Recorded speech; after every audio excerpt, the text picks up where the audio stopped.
This last year has seen a number of important developments in the way that health and well-being services are to be designed and delivered in the future, and thus have an impact on the way that our communities are to receive the services that they want and need. After all, we know that many of our communities do not have the option or the opportunity to buy themselves out of public services, so the better and the smarter our public services are in meeting need, the greater the improvement in the quality of life of our communities. Last year's Closing the Gap event with Ian Reynolds, the former chair of NHS Wandsworth, allowed us to explore issues with them and our communities on matters beyond mental health and into primary healthcare services. Other highlights of the last year have included our second annual Black Mental Health Conference with the New Testament Assembly and our Improving Access to Psychological Therapies seminar, which we co-produced with our Mental Health Trust partners and which was held at the King's Fund in central London. The Trust also relaunched their application to become a foundation trust, and we continued to explore with them other ways in which they can increase access into and involvement of communities in seeking to improve mental health and well-being outcomes. I think the Trust can help. I do think the Trust can help other organisations, but I'm hoping other organisations can help us. I learned things sitting there about some of the other organisations around the table that I was less familiar with.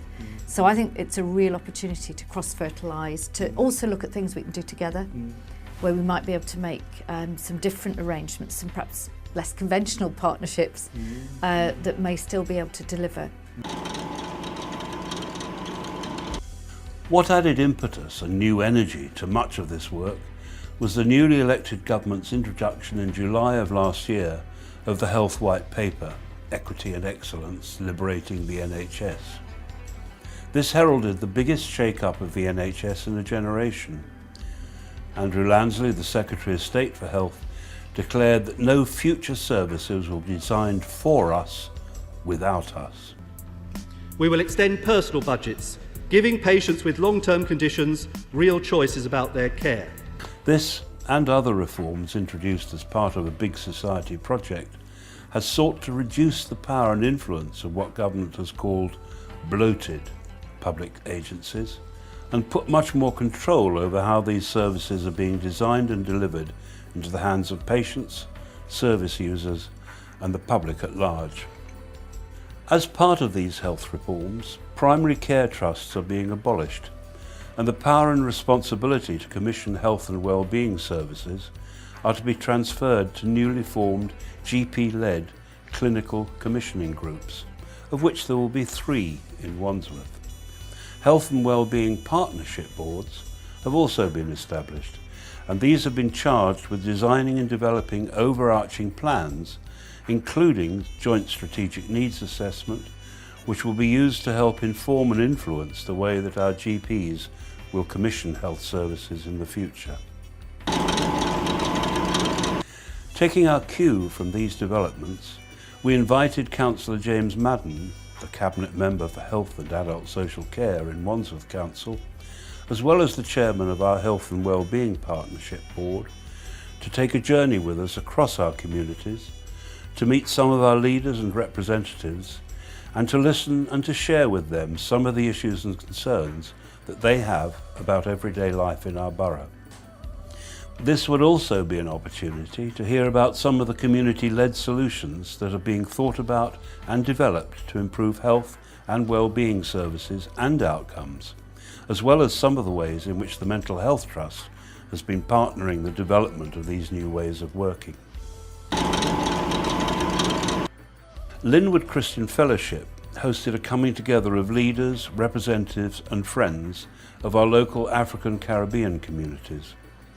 What emerged in our discussions was the range and depth of expert knowledge and experiences within our communities, which remains largely unknown and untapped as a resource for public agencies. Amongst the other matters we discussed was the continuing overrepresentation of BME communities in mental health services and how much a deeper exploration and understanding of these issues may allow us to start unravelling some of the underlying factors that have led to this. When I go to the doctor, as soon as I get through the door, prescription is ready. I have been given tablets. I'm just giving these tablets instead of being looked at. So there's no point in going. And so they just carry on. And things get worse, don't they?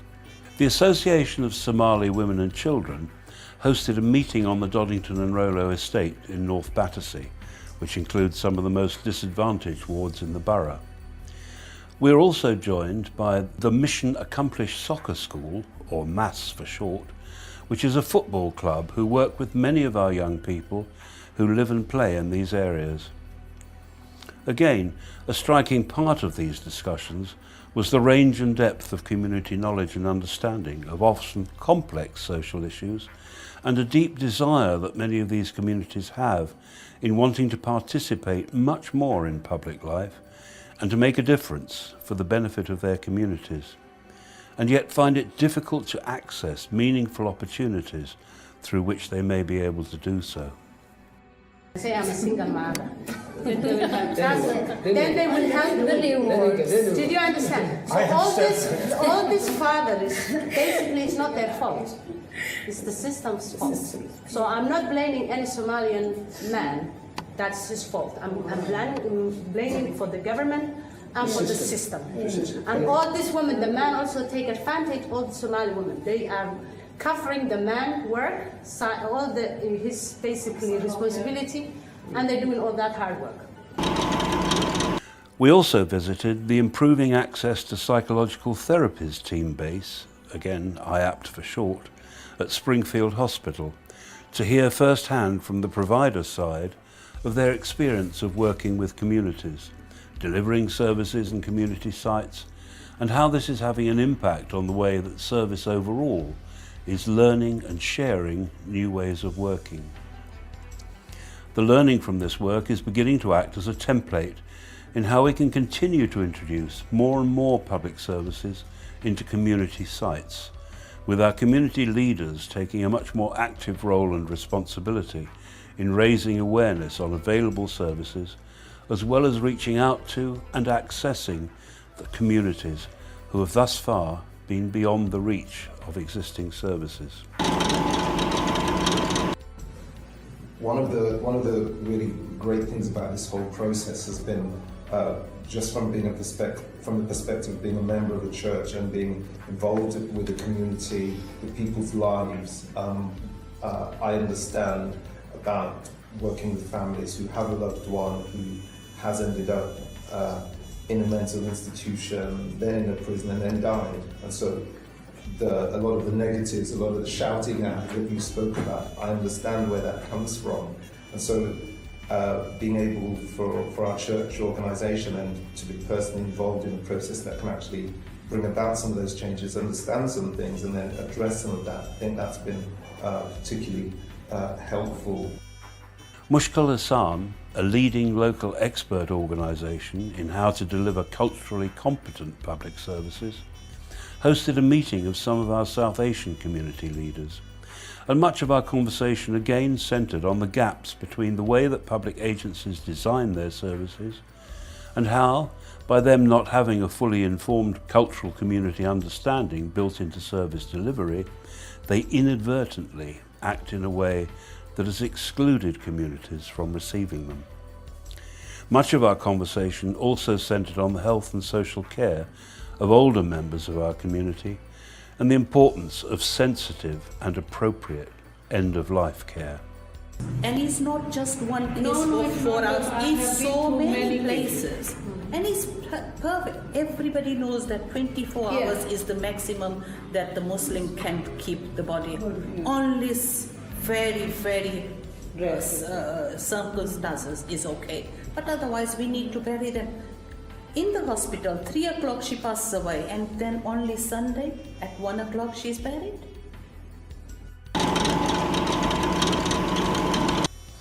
On a busy Friday afternoon, we visited the Tooting Islamic Centre at a meeting hosted by the Imam of the mosque.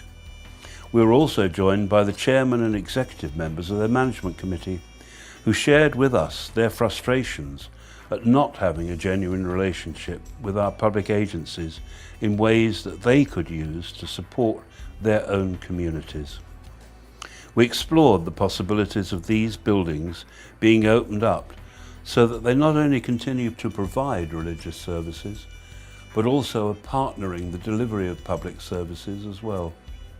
So these communities no longer become hard to reach, but become within reach, receiving services at places which some of their members will find much more comfortable and accessible to their needs.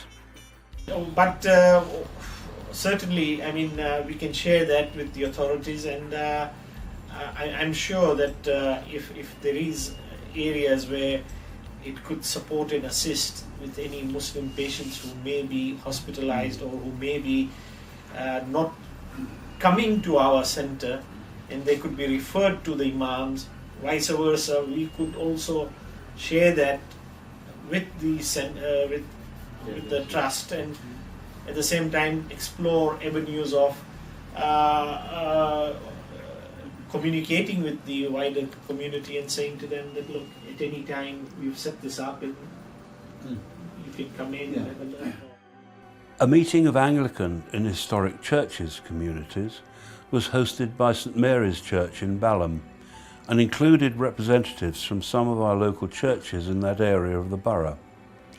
We learnt through these discussions that it was not only those commonly held to be hard to reach, but whole sections of our wider community also struggle with making headway in accessing the services they want and need, which would help to improve the health and well-being of the people they seek to serve and support, including many of our local homeless people and those who are hidden away from public sight.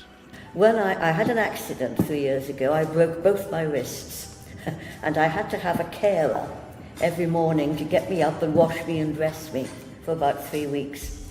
I think every single one of the carers I had told me they were going on to see somebody who was living on their own, and the only person they would see in the course of that day would be the carer for a very short period of time. They had no family, they were too old, maybe their friends had died or moved away or wherever, and those people are more invisible, I think, than anybody else. What these visits and conversations revealed was how very hard some of our public agencies are working in seeking to provide services that are genuinely accessible and accountable to all of our communities. However, these conversations also revealed that many of our communities remain disengaged and disillusioned with the way that public services are not providing for them and their members. Yet what has remained encouraging and consistent throughout this journey is the enthusiasm and the commitment of our leaders and members to want to play an active part in the public and the civic life of our borough. This is the challenge then, and also the opportunity. For our public agencies, their leaders and managers alongside our community, voluntary sector and faith leaders, to take up the mantle and to seize the opportunities that these public sector reforms are presenting. Now is the time for us to deliver on this promise.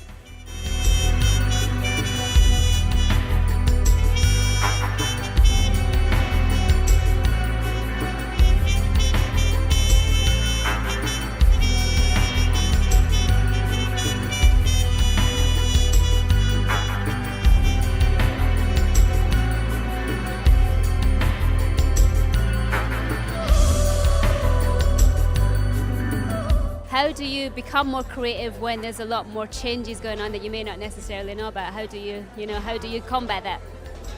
Well, I think when you have a lot of change going on, you either sort of retreat into your shell and hope it'll go away, or alternatively you try and grasp the opportunities.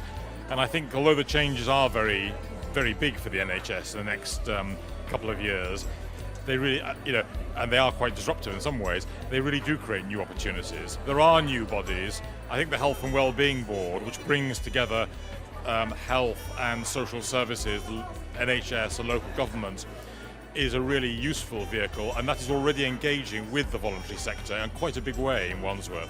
Okay, so with things like churches, temples, mosques and things like that, how important is their role in helping like bridge the gap between getting these services and the quality? Phenomenally important. If they're not there, they are the centre of the community. Still in the present age, they have a vast role to play in ensuring that the voice of the community, because at the end of the day they represent a very wide spectrum of the people within the community, and it's important, if their voices are going to be heard, that we use the facilities they offer and the expertise that they've got to focus my path and the path ahead, so that we are in fact responding to what the community wants and not responding to what we think the community wants. There's nothing worse than me thinking, well, they need that, when in fact they want something else. I mean, the Trust recognises that it needs to improve access to mental health services amongst a much broader range of communities. And we do that through direct contact with faith groups and with groups that look after people from different diverse groups. We do it through organisations like WSEN. WSEN's been really invaluable to us in terms of enabling us to build the kind of connections we have in the community. And we do some through funding groups ourselves. So we have a number of different ways of doing it. Now, can you tell me why the police would be at an event like this to do with mental health issues and things? Well, it's really about the wider aspects around community engagement. What we've got to be absolutely clear about is that the police service in the UK police with consent. So it's really important that we get that we consult and that we engage with a diverse range of different people, but primarily a diverse range of people within the community, so that we can shape our services to what the actually community want of us and what they demand of us. And did you find out a bit more about what it is that the community demand, or what will you take away from this event today? I think really the main point is about the depth and breadth of community, the depth and breadth of the needs to access isolated or marginalised communities who don't have a voice. It's really important that we, as statutory sector agencies, reach every corner of this borough to give community members a voice in terms of how we should shape our police services or other services to their needs. So once people have voiced their opinions and you've heard that this is how we think that things should be tackled and stuff, how do you take that away and how do you put it into effect? Well, I think that's the real challenge. Judy talked about some of the risks that are involved in doing things differently, and I think that's absolutely right. The bottom line is we're all just people and we've all got a job to do, but the real challenge is how you make a difference, and I think Malik was saying, that's the thing we need to work on. So I think this is partly about a cultural change within organisations. There are specific things we can do. We are doing some stuff, for example, in the IAP service, which we've heard about tonight, and we can start to develop other particular initiatives along the lines of IAPT and trying to deliver the service in the community. But I think there's more subtle stuff around changing people's approach so that we start thinking in a different way as organisations and as leaders of organisations. And that's something I think that's more difficult to do, but probably more significant.